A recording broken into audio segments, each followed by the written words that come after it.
melihat Ibu Diana memilih umpan balik konstruktif. Nah, pada saat proses pembelajaran nanti ada beberapa indikator yang wajib Ibu Diana lakukan dan ada beberapa indikator yang sebaiknya Ibu Diana hindari. Nah, contoh perilaku yang kami anjurkan pada saat proses pembelajaran yaitu guru menghubungkan umpan balik dengan tujuan pembelajaran yang tidak dicapai. Nah, jika dalam proses pembelajaran salah satu indikator itu terpenuhi oleh Ibu Diana, mudah-mudahan pada saat observasi akan berjalan lancar dan tujuan Ibu Diana tercapai dengan baik.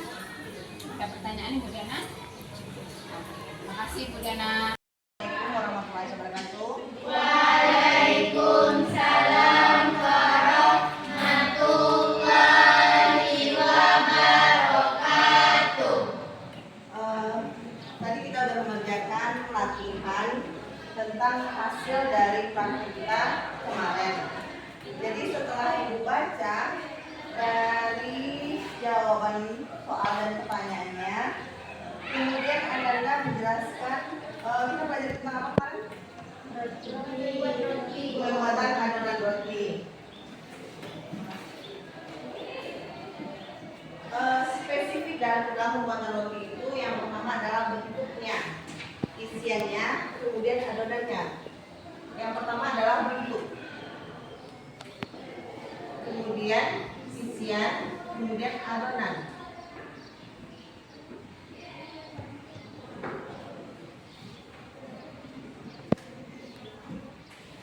Kemudian dari tujuan pembelajaran kita hari ini yang saya jelaskan tadi, bahwa yang pertama kita harus mengenali dulu bahan-bahan yang kita gunakan dalam pembuatan roti. Nah, yang pertama adalah bahan. Setelah bahan apa lagi? Yang kedua adalah menjelaskan fungsi utama dari bahan utama. Anda kira-kira siapa yang bisa menjelaskan bahan utama dalam pembuatan roti?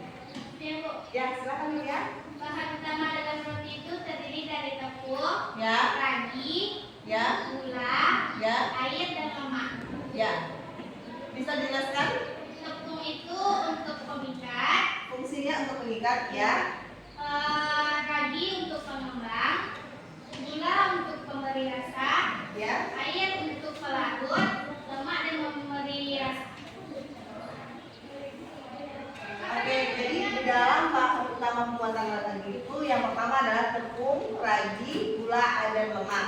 Kemudian, kenapa roti orang dulu lebih lembut, roti sekarang lebih lembut dari yang fase, maksudnya dari kalian ketika kalian SD dulu. Kalau kita beli roti di kedai atau di toko-toko kecil kan harganya 1.000. Tetapi kalau kita beli roti yang di toko-toko roti dia lebih lembut. Kenapa? Ada yang bisa jelaskan? Karena di dalam bahan utama ini mereka menggunakan, tetapi dia lebih menggunakan namanya telur untuk melembut adonan. Dan kemudian toppingnya divariasi.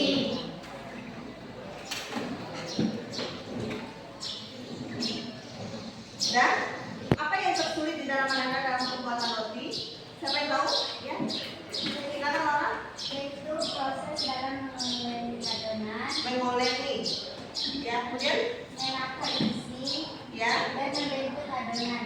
Ya. Jadi yang tersulit di dalam Anda adalah proses menguleni. Kemarin dijelaskan proses menguleni itu tekniknya tangannya diputar, dilingkar searah jarum jam sampai adonannya kalis atau lembut. Jadi kalau ini adonan kita bulatkan terus sampai dia kalis. Untuk supaya tidak lengket di tangan kita gunakan jari. Kemudian kira-kira Anda sudah menunjukkan usaha yang lebih baik dalam proses pertama kita praktek dengan yang kedua. Ya, apa perbedaannya? Kemudian dari isiannya kita bisa memodifikasi tergantung bisa kita isian apa? Pilihnya coklat, apalagi kemarin keju, apalagi pisang, meses, jagung, kelapa. Kemudian kalau ada yang Dian. Saya Ibu Diana.